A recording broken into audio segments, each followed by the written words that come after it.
존경 여러분들 안녕하세요. 예, 반갑습니다.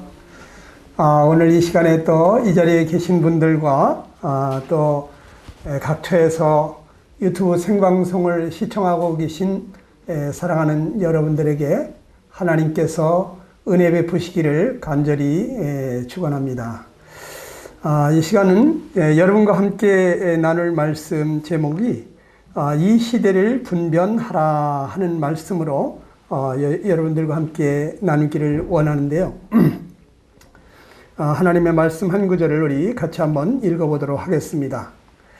누가복음 12장 54절로 56절을 보게 되면은 여러분도 같이 읽으셔도 되겠습니다. 한번 같이 시청하시는 분들 같이 보도록 하겠습니다. 시작. 너희가 구름이 서에서 일어남을 보면 곧 말하기를 소나기가 오리라 하나니 과연 그러하고 남풍이 불면 보면 말하기를 심히 더우리라 하나니 과연 그러하니라. 너희가 천지의 기상은 분변할 줄을 알면서 어찌 이 시대는 분변치 못하느냐. 예수님께서 참 이와 같은 말씀을 하셨는데 여러분, 이 시대를 왜 분변치 못하고 있느냐고 하시는 것입니다. 여러분들 내일 신문을 여러분들이 보고 있다면 참 얼마나 이것이 놀라운 일입니까? 내일 주식이 어떻게 될지 안다면 여러분들 아마 다 대박 날 거예요. 그렇죠? 여러분들 내일 참 어디에 무슨 비행기 사고가 있고 기차 사고가 있다, 이런 것을 미리 알고 있다면 여러분 다 피해갈 수가 있겠죠. 내일 또 시험 문제가 어떤 문제가 나온다는 것을 여러분들이 알게 되면 여러분들이 패스하지 못할 곳이 아무것도 없을 것입니다. 여러분, 내일 일을 아는 것만도 이렇게 놀라운데, 그런데 앞으로 장래에 어떤 일이 일어날지를 우리가 알고 있다고 하면은 이것은 더 놀라운 일이 아니겠습니까? 우리 주님께서는 너희가 이 시대를 분변하라고 말씀하시는 것입니다. 그러면 이 시대는 지금 어떠한 시대냐? 여러분들이 지난 한 해 동안 코로나19로 인해서 엄청난 어려움들을 겪으셨는데, 이 코로나 전염병이 중국 우한에서 한쪽 귀퉁이에서 시작된 일이 이렇게 빠른 속도로 전 세계로 확산되리라고는 아마 상상도 못했을 거예요. 여러분, 이제 세상은 항공기술의 발달로 인해서 하루 만에 모든 곳으로 사람이든지 물건이든지 전염병이든지 다 순간적으로 이동이 가능한 이러한 시대가 됐어요. 그래서 오죽하면 지구촌이라는 말이 생겼겠습니까? 이 지구라고 하는 이 참 70억이 넘는 사람들이 한 마을에 사는 것과 같다. 하루면은 서로 다 이렇게 참 유통이 가능한 이와 같은 세상이 돼버린 것이죠. 이 코로나로 인해서 수많은 기업들이 도산을 하고 얼마나 많은 실업자들이 발생했습니까? 이제 나라들이 서로 자기 국민들을 보호하기 위해서 출입국을 철저하게 통제를 하게 되고, 그러면서 이제 항공업이 도산을 하게 되고 그와 관계된 여행사들이 문을 닫고, 또 이렇게 거기에 관계된 수많은 관광 사업들이 문을 닫게 되어지는 이러한 어려운 일들이 발생했습니다. 또 사람들이 요즘 식당에 가는 것도 굉장히 두려워져. 외식 사업이 무너졌습니다. 대형 뷔페집, 사람들이 많이 가는 곳에 정말 이제는 가지를 않습니다. 또 대형 경기장이라든지 공연장이라든지 이런 것이 다 문을 닫게 되는 시대가 되었습니다. 사람들의 활동 반경은 급속도로 축소가 되고 위협을 느끼고 있습니다. 그래서 사람들이 집에만 있으려고 하니까 이제는 집에서 혼자 하는 것들이 참 흥황하고 있죠. 그래서 주식을 하는 사람들이 굉장히 많이 늘어났어요. 또 집에서 모두 인터넷 쇼핑을 하고 그리고 택배 사업이 발달하게 되어지는 것을 보게 됩니다.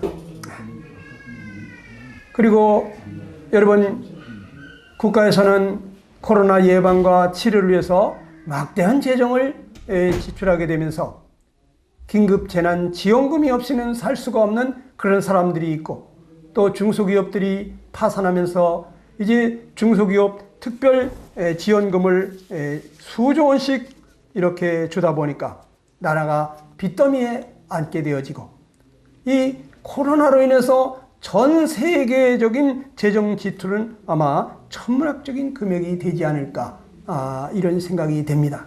나라가 좀 부실한 곳은 이런 것으로 인해서 완전히 나라가 파산할 것 같은 지경이 됐습니다.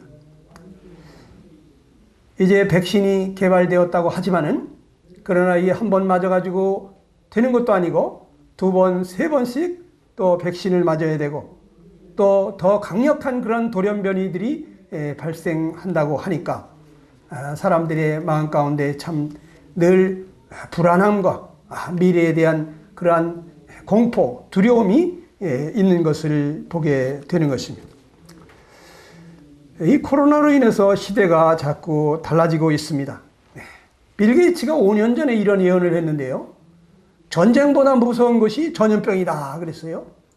경계해야 할 것은 미사일이 아니라 미생물이다. 가장 두려워해야 할 재난은 핵무기도 기상변화도 아닌 바이러스라고 말했습니다. 경제는 언젠가 되돌릴 수 있지만 죽음은 되돌릴 수 없다는 거죠. 그래서 이 빌 게이츠는 백신 개발을 위해서 자기 사재 1200억이나 들여서 백신을 개발해 달라고 하기도 했습니다. 이 코로나 언제나 사라질까요? 여러분, 세계적인 전염병 전문가가 예견하기를 약 10억 인구에게 감염이 될 것이다. 그 중에서 1억 6,500만 명 정도가 아마 사망하게 될 것이다. 이런 얘기를 했고, 또 전 세계의 약 70% 이상의 사람들에게 코로나에 대한 면역력이 생기고, 또 공무원이나 의사, 간호사 같은 이런 사람들이 더 이상 전염되지 않는다고 하는 그런 신분증을 가지고 세상을 활보할 때라야 이제 코로나로부터 좀 자유롭게 될 것이라고 이야기했습니다. 정말 쉽지 않은 일이라고 생각합니다. 그렇다면 하나님께서는 왜 이러한 코로나 같은 어려움을 주셔서 많은 사람들로 하여금 고통하며 근심하게 하시는 것일까? 성경을 보게 되면은 마가복음 10장 29절에 이런 말씀을 하십니다. 우리 한번 또 여러분 같이 읽어보시길 바랍니다. 참새 2마리가 한 아사리온에 팔리는 것이 아니냐. 그러나 너희 아버지께서 허락지 아니하시면 그 하나라도 땅에 떨어지지 아니하리라 그랬어요. 그러니까 참새 한 마리도 하나님 허락지 아니하시면 떨어지지 않는다. 그러니까 우연한 일이 없다고 하는 것이죠. 왜 하나님께서는 이런 끔찍한 코로나를 우리에게 허락하신 것일까? 여러분, 에레미야 3장 33절을 보게 되면은 주께서 인생으로 고생하며 근심하게 하심이 본심이 아니시로다, 이런 말씀을 하셨어요. 여러분, 마치 부모가 자식을 때릴 때 말이죠. 맞는 자식도 아프지만 때리는 부모 마음도 아픕니다. 그런데 왜 때리겠습니까? 자식 잘 되라고, 잘못된 건 뉘우치고 고치라고 때리는 거죠. 정말 가장 자비하시고 긍휼이 많으신 분이 하나님이신데, 하나님께서 왜 우리에게 이와 같이 어려움을 주시는 것입니까? 우리가 뭔가 잘못하고 있기 때문에 우리가 뉘우치고 고치라고, 회개하라고 하는 것이 아니겠습니까? 여러분, 세상이 요즘 이 부끄러움을 모르는 세상이 된 것 같아요. 죄를 죄로 여기지 않는 거예요. 여러분 잘 알듯이 이 동성애 같은 거를 갖다가 이걸 합법화 시켜달라고 계속해서 이 참 법을 상정하는 그런 사람들이 있습니다. 또 어떤 나라들은 이미 이것이 합법화가 되었어요. 그래서 그냥 남자가 남자로 더불어 여자가 여자로 더불어 그런 음란한 짓을, 그것을 대낮에 말이죠, 무슨 퀴어 축제니 하는 이런 축제 행사를 하면서 벌거벗고 카퍼레이드를 펼칩니다. 이게 여러분 정상적인 세상입니까? 여러분 하나님께서 세상을 크게 심판하신 노아의 홍수 때라든지 소돔과 고모라 때 여러분 불로 소돔 고모라를 멸망시키고 또 온 세상을 물로 이렇게 심판하실 때 그때 여러분 가장 큰 죄가 뭔지 아십니까? 그게 바로 동성애입니다. 여러분 하나님은 생육하고 번성하여 땅에 충만하라고 말씀하시면서 정말 우리가 계속적으로 하나님의 형상을 닮은 사람들이 이렇게 참 생육하고 번성하기를 원하는데 남자가 남자로 더불어 연애를 하고 결혼을 하게 되면 생육이 일어나겠습니까? 여자가 여자와 결혼을 하게 되면 어떻게 되겠습니까? 이거는 정면으로 하나님의 질서를 무너뜨리고 하나님에게 대항하는 거예요. 하나님이 왕이십니다. 하나님이 통치자십니다. 하나님이 우리 창조주예요. 하나님을 왕으로 인정하지 아니하고 하나님을 통치자로 인정하지 않고 하나님에게 정면으로 거역하고 대항하는 것. 이거 여러분 하나님 앞에 큰 벌을 받을 일인 것입니다. 지금 세상이 정말 한쪽 귀퉁이에서 은밀하게 하던 그 부끄러운 일을 이제 부끄러운 줄 모르고 대놓고 컴백을 하고 있어요. 여러분 정말 하나님께서 하늘에서 인생을 살펴보시면서 이러한 재앙을 내리지 않을 수가 없다고 저는 생각이 됩니다. 여러분 사람은 등 따시고 배부르면 하나님 안 찾아요. 우리가 정말 죽게 되고 다급하면 그때야 하나님 찾죠. 그런데 이와 같은 어려움들을 허락하시는 이유는 우리가 뭔가 하나님 앞에 정말 회개하고 돌아오라고 하는 거 아니겠습니까? 여러분 성경에 보게 되면 하나님이 원하시는 것이 뭔지를 이렇게 말씀하시는데 베드로서 3장 9절에 보면 오직 너희를 대하여 오래 참으사 아무도 멸망치 않고 다 회개하기에 이르기를 원하신다 그랬어요. 하나님 우리가 회개하기를 원하십니다. 여러분 우리가 무엇이 잘못됐는지를 깨닫고 잘못된 것을 뉘우치고 돌아오기를 원하는데 그런데 오늘날 문제는 무엇이냐? 자기가 뭘 잘못하고 있는지를 모른다는 거예요. 내가 뭔 그렇게 잘못하고 있느냐? 이걸 모른다는 거예요.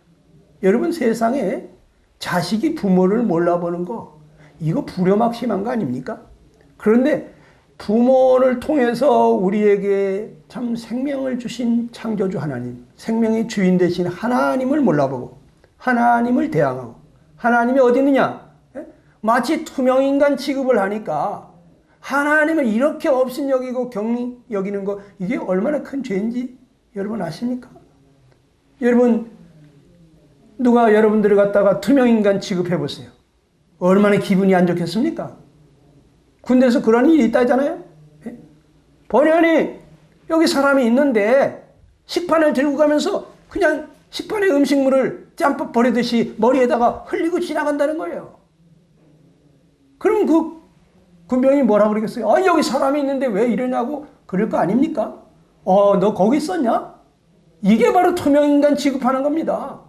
사람이 있는데 사람 취급을 안 하는 거예요.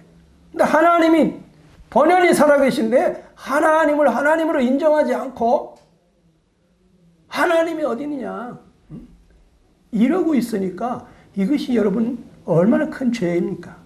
부모가 분명히 살아계신데 마치 하늘에서 떨어진 것처럼 땅에서 솟은 것처럼 당신이 뭐 나한테 해준 게 뭐가 있냐? 부모를 몰라본다면 이거 불효막심한 짓이죠. 여러분 우리가 생명의 근원 되신 하나님을 몰라보고 하나님 두려운 줄 모르고 하나님 없는 것처럼 취급하면서 죄를 죄로 여기지 아니하고 부끄러움을 부끄러운 줄 모르고 사는 거 이게 바로 여러분 큰 죄가 되는 거예요. 여러분 이 전염병 같은 것은요 성경에 보게 되면 우리 예수님께서 오심이 가깝다고 하는 징조 중에 하나라고 성경은 말해주고 있어요. 여러분 누가복음 21장 10절 이하에 보게 되면요. 또 이르시되 민족이 민족을 나라가 나라를 대적하여 일어나겠고 곳곳에서 큰 지진과 기근과 전염병이 있겠고 또 무서운 일과 하늘로부터 큰 징조들이 있으리라. 이게 무슨 말씀이냐면 예수님께서 오실 때 어떤 징조들이 있사오리까 하고 제자들이 물었는데, 예수님이 이 지상에 강림하실 때에 이런 일들이 일어난다는 거예요. 그러니까 이 7년 대환란 때 정말 이러한 일들이 일어난다고 하는 것인데, 이런 세계적인 전염병이 나타날 때 우리는 주님이 재림이 가까운 줄을 알아야 한다는 거죠. 지금 세상에 나타나는 징조들을 볼 때 성경학자들은 말합니다. 지금은 주님이 언제든지 오실 수 있는 바로 그러한 시대가 되었다고. 여러분, 큰 기근과 지진과 전염병이 난무하게 될 것을 말씀하고 있습니다.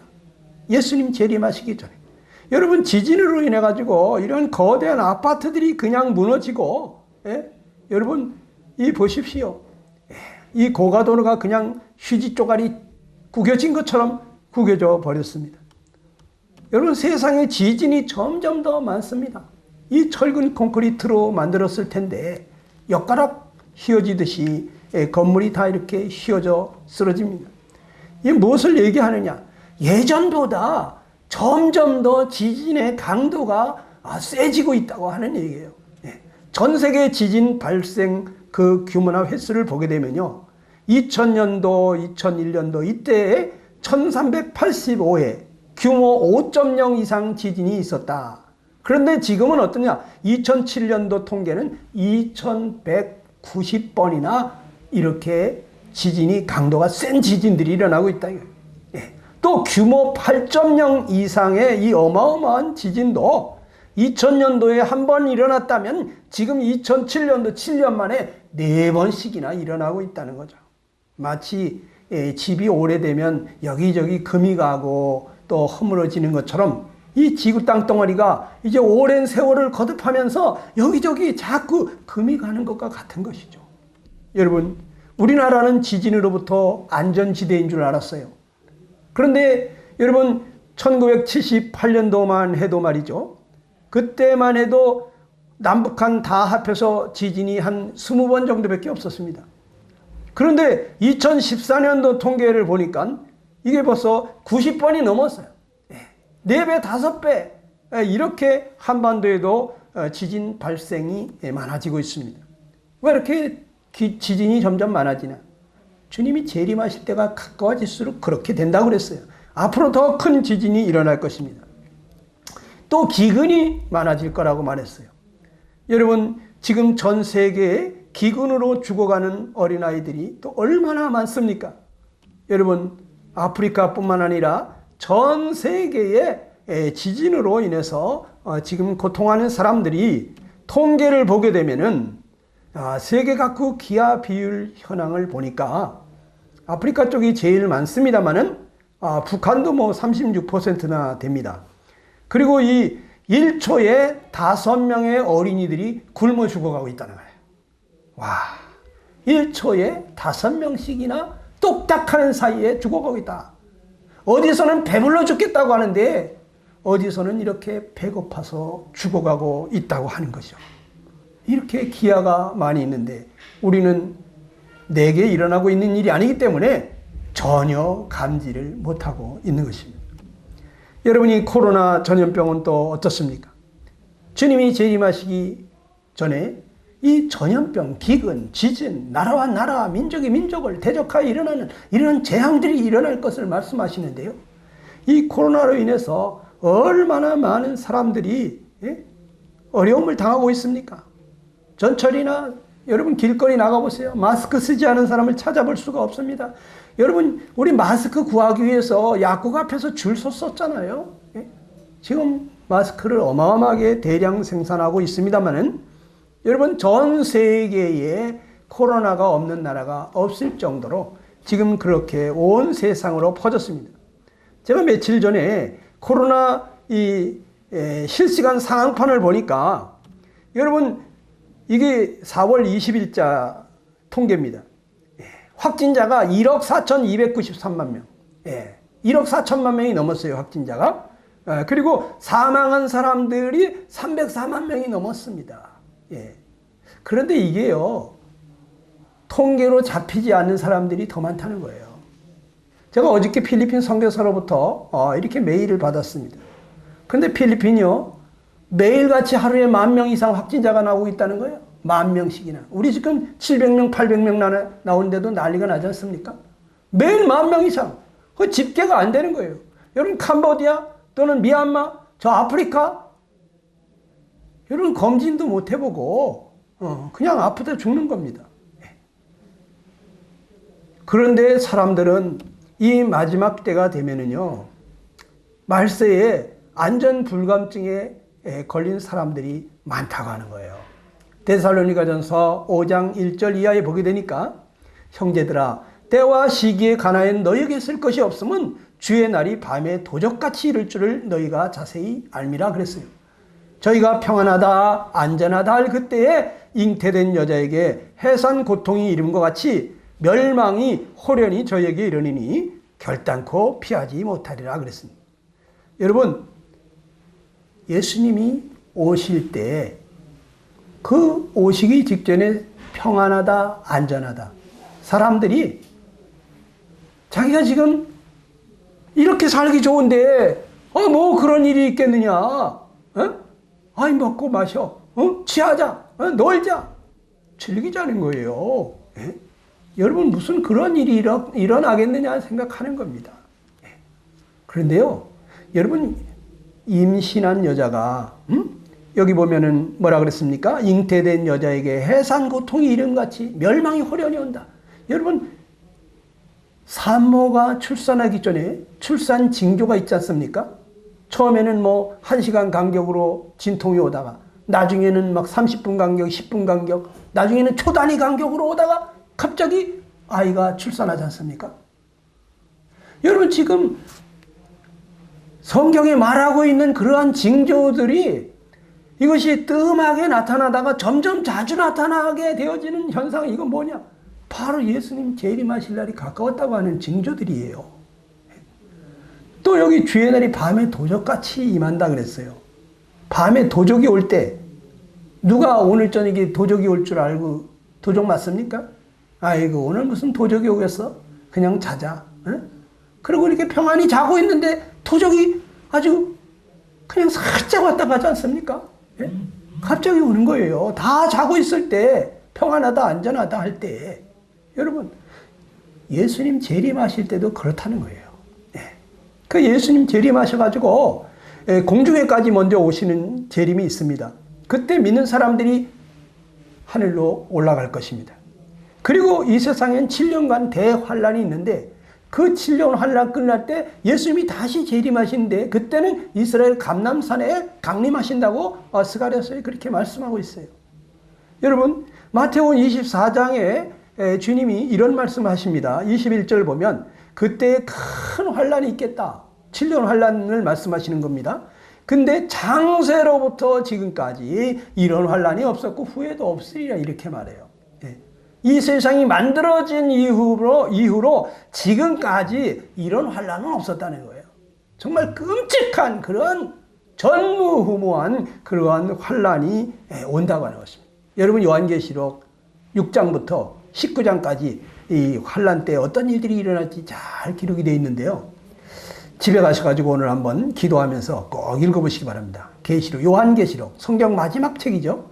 6장부터 19장까지 어떤 일이 일어나고 있나. 이것이 바로 예수님 재림하고 나서 믿는 사람들 데려간 다음에 이 땅에 일어날 대환란의 모습들입니다.